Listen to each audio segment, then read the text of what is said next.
I never planned to destroy my life in front of 200 people, but the words tumbled out anyway. Dad, I'm gay.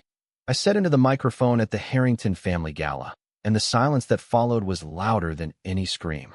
The crystal chandeliers above the ballroom in our Connecticut estate seemed to dim as every head turned toward me.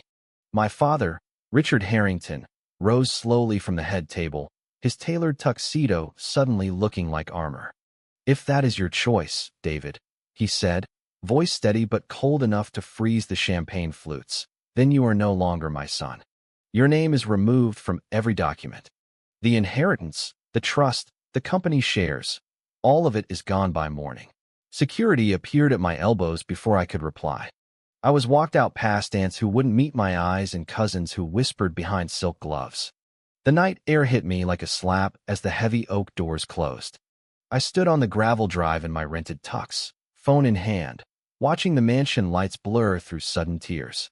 28 years of being the golden heir, the one who would carry the Harrington legacy, erased in 30 seconds. I dialed the only number that still felt safe. "Anthony," I whispered when he answered. "It's done. They know. And they took everything." His voice, calm and warm even at 1 a.m, pulled me back from the edge. "Come home, David. My apartment is small, but it's ours now." I drove the 2 hours to Brooklyn in the old Jeep I'd bought myself in college, the only asset they couldn't touch yet.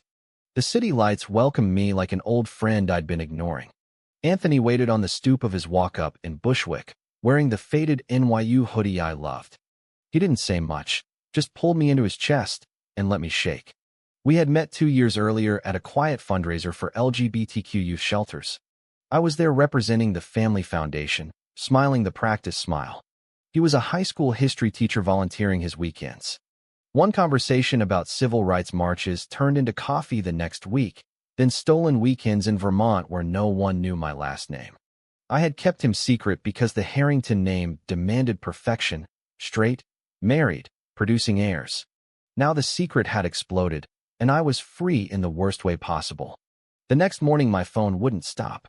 Lawyers, accountants, even my mother, her voice cracking over the line. "Your father means it, David. The will is being rewritten today. Please, think about what you're throwing away." I thought about the penthouse on Fifth Avenue, the summer house in the Hamptons, the board seat waiting since I graduated Harvard Business School. I thought about the nights I'd cried in hotel rooms after dates with women I didn't love. Then I looked at Anthony making coffee in his tiny kitchen, humming an old song, and the choice felt lighter than I expected. By noon the bank apps showed zero where millions used to sit. My company email was deactivated. A courier arrived with a thick envelope, legal notice of disinheritance.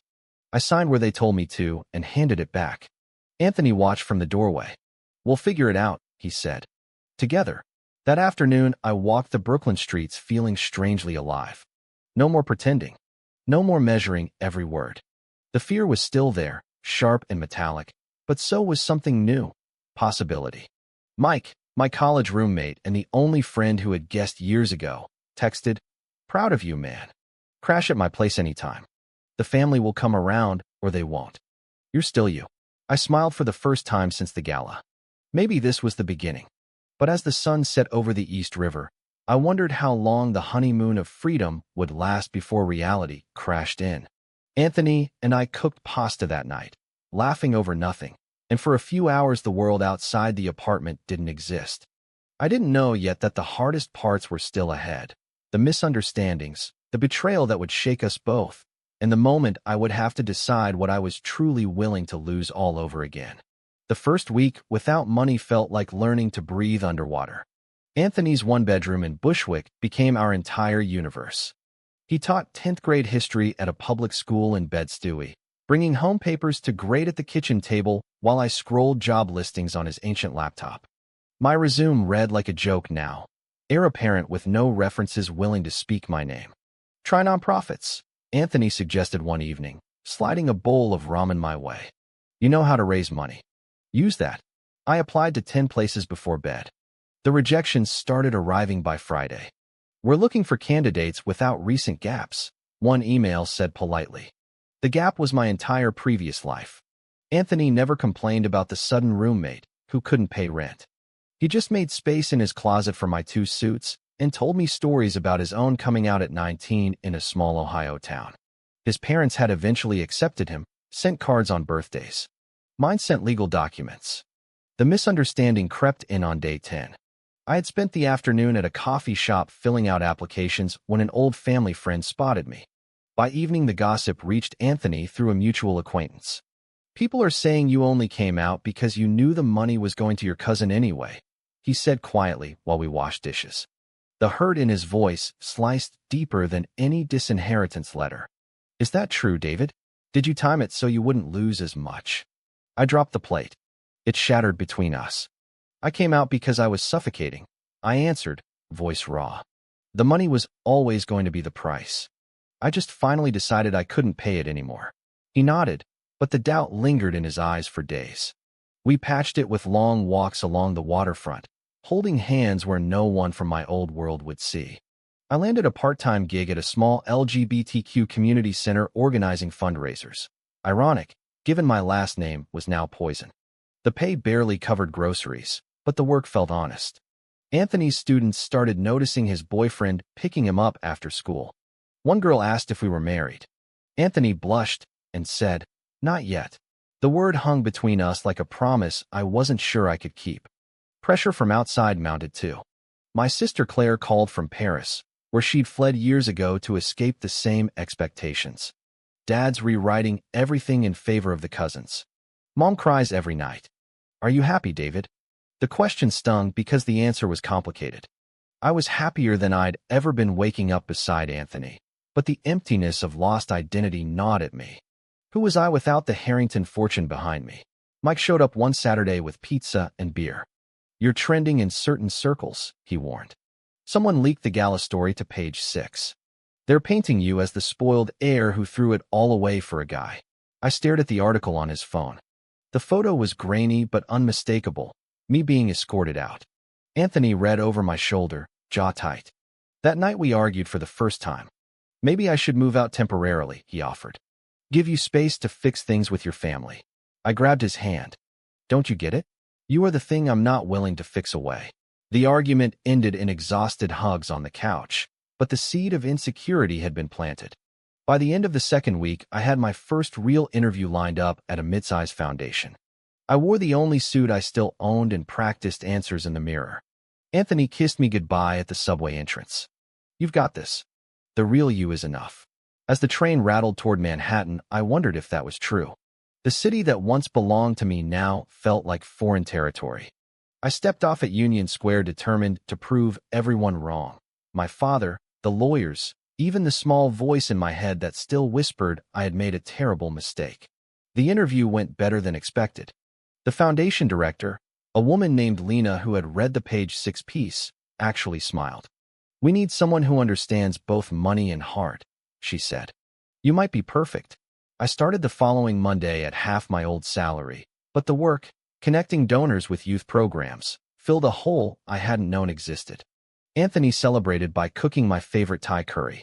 We ate on the fire escape, watching the sunset paint the rooftops gold. For a moment, life felt balanced. Then the betrayal arrived in the form of a text from an unknown number. A screenshot of a gossip blog post. Harrington Heir's secret boyfriend revealed. Anthony Rivera, public school teacher.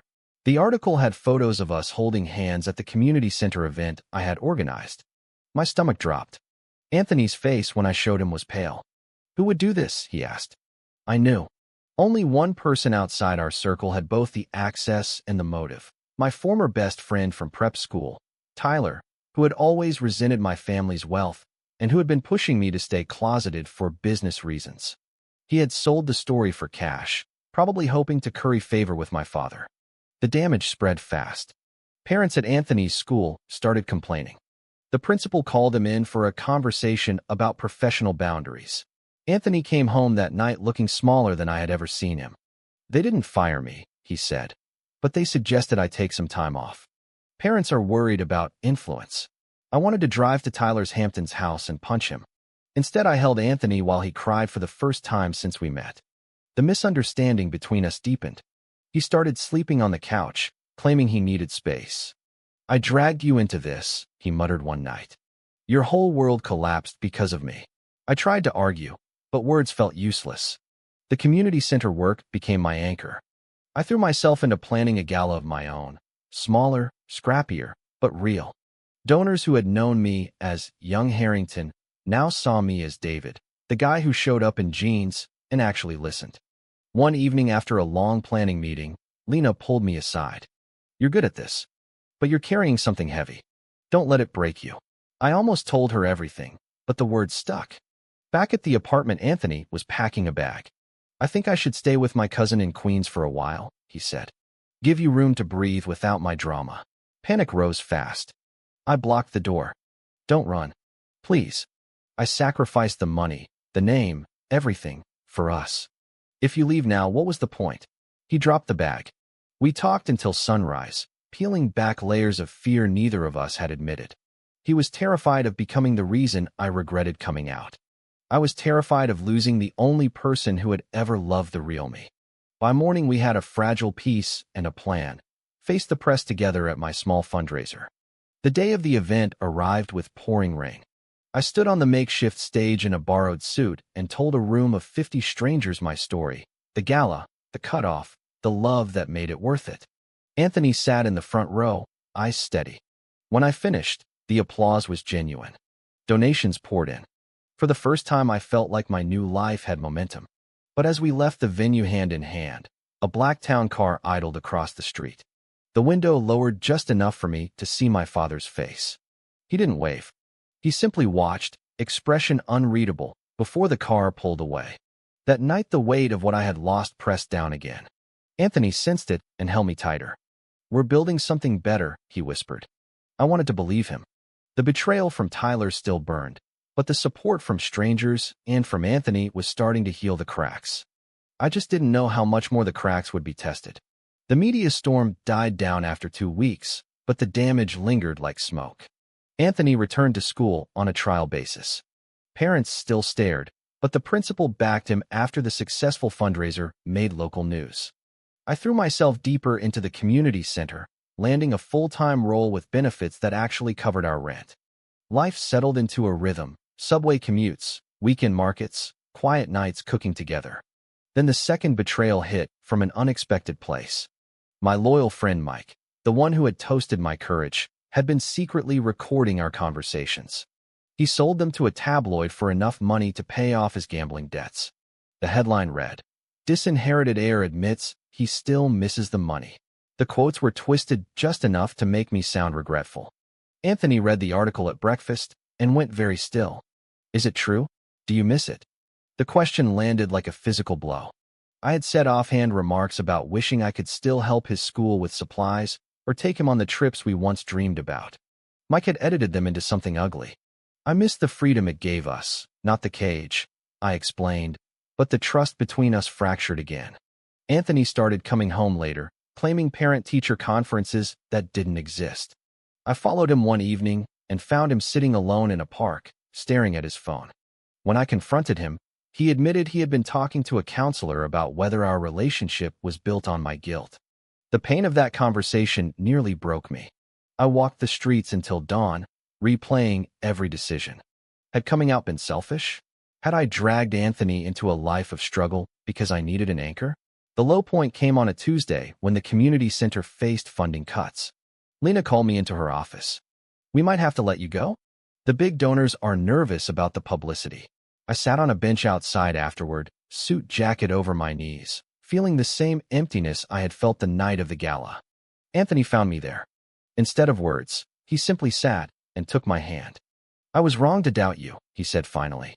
The money was never the point. You are. That night we talked honestly for hours. I admitted the moments I still woke up reaching for the old safety net. He admitted the fear that I would eventually resent him. We made a pact. No more secrets, no more running. The next morning I made a decision that felt like another sacrifice. A headhunter had offered me a 6-figure job at a rival real estate firm. The salary would solve everything. I turned it down in an email, citing ethical conflicts with my family's competitors. Anthony's eyes widened when I told him. You could have taken it. I could have, I replied. But then I'd be right back in the world that tried to erase us. I'd rather struggle honestly with you. The gesture seemed to heal the last crack. We celebrated with cheap wine on the roof, watching the city lights. But the universe wasn't finished testing us. 2 days later, my mother called. "Your father had a heart attack. He's asking for you." The news hit like a freight train. I hadn't spoken to him since the gala. Anthony drove me to the hospital in Connecticut without hesitation. We sat in the waiting room while machines beeped behind closed doors. When the doctor finally let me in, my father looked smaller than I remembered, tubes everywhere. "David," he rasped. "I was wrong about some things. But not everything." The conversation that followed was the turning point I never saw coming. My father's hospital room smelled of antiseptic and regret.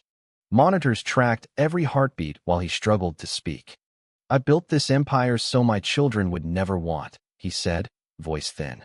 "When you stood up at that gala, it felt like you were burning it all down."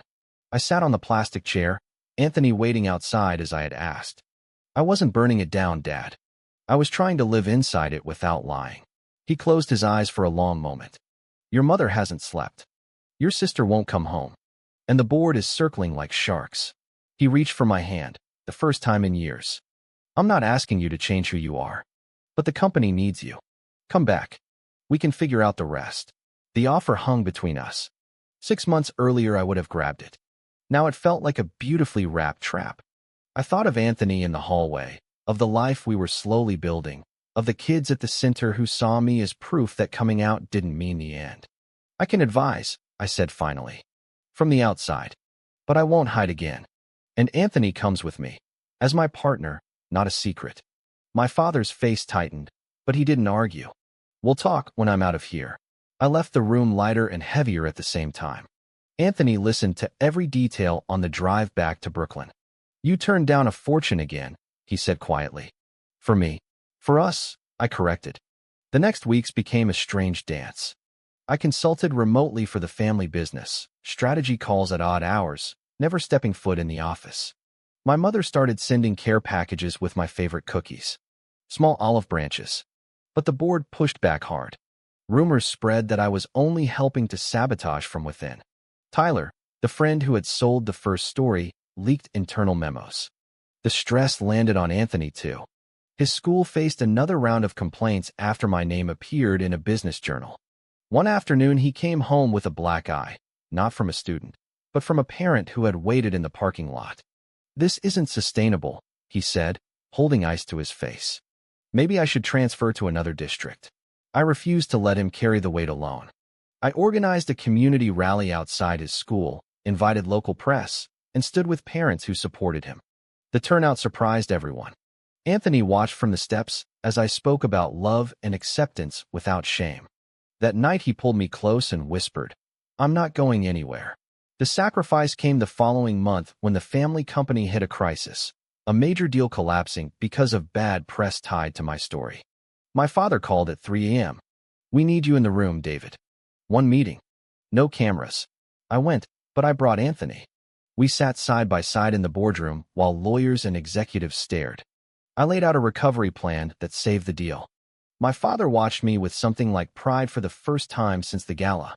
After the meeting, he pulled me aside. "You've become the man I always hoped you'd be. Just different than I pictured." It wasn't full acceptance, but it was a door cracking open. Anthony and I drove home in silence, the city lights streaking past. "You sacrificed your pride today," he said. "No," I answered. "I used it." The turning point had arrived. My father's health stabilized, and the family began tentative conversations about revising the will to include a smaller trust, not the empire, but enough to live without fear. I told them I would accept only if Anthony was recognized as family. The negotiations stretched for weeks, filled with lawyers and awkward dinners. Through it all, Anthony remained steady, reminding me daily that our love had never been about money. The night the papers were finally signed, we stood on the Brooklyn rooftop again. "We did it," I said. "Not without scars," he replied, smiling. The scars were there, the betrayal, the misunderstandings, the nights of doubt, but they had forged something stronger. The revised trust arrived by courier on a crisp October morning. Not the billions my father once controlled, but enough to buy a small house upstate and still support the community center I now ran full-time. Anthony and I drove up to see the property, a modest Victorian with a big porch and room for a garden. We stood in the empty living room imagining holidays and maybe, one day, kids through foster care. My mother visited first, bringing linens and cautious hugs. "Your father wants to meet Anthony properly," she said. "When he's ready." The invitation came 2 weeks later, a quiet dinner at the Connecticut estate. No gala, no press, just family. Anthony wore the tie I picked out and squeezed my hand the entire drive. My father greeted us at the door, still using a cane but standing straighter. The conversation was stilted at first: weather, baseball, safe topics. Then my father looked at Anthony directly. "I owe you an apology. I blamed you for taking my son. Turns out you gave him back to me, the real version." Anthony's eyes glistened. "Thank you, sir. I just love him." The words unlocked something. My sister Claire flew in from Paris the next weekend. We laughed around the same dining table where I had once hidden who I was. Not everything was fixed. The cousins still whispered. Tyler was long gone from our lives. But the foundation was there. I continued my work at the center, now with stable funding partly from the trust. Anthony got promoted to department head at school. We hosted our first Thanksgiving in the new house, inviting Mike, who had apologized profusely and been forgiven after months of proving himself, Lena, and a few kids from the youth program. Watching Anthony carve the turkey while my mother passed the potatoes felt like the ending I never dared write. On Christmas Eve, we stood under the same porch light, where we had first talked about forever. Snow fell softly. "Marry me?" I asked, pulling out the simple ring I had saved for months to buy. Anthony laughed through happy tears. "Yes. 1,000 times yes." The wedding was small, held in the backyard with string lights, and our chosen family. My father walked me down the aisle. He didn't give a speech about legacy or heirs. He simply said, "I'm proud of the man you became." As Anthony and I danced under the stars, I thought about the boy who had stood on the gala stage terrified. He was gone. In his place was someone who knew exactly who he was and who he loved. The journey had cost nearly everything, but it had given me more than I ever imagined possible. True acceptance wasn't handed down. It was built, one honest conversation, one sacrifice, one act of courage at a time. Anthony rested his head on my shoulder as the music played on. The universe had tested us, and we had passed. Not perfectly, not without pain, but together. True or false, personal authenticity is always worth losing family fortune and facing betrayal.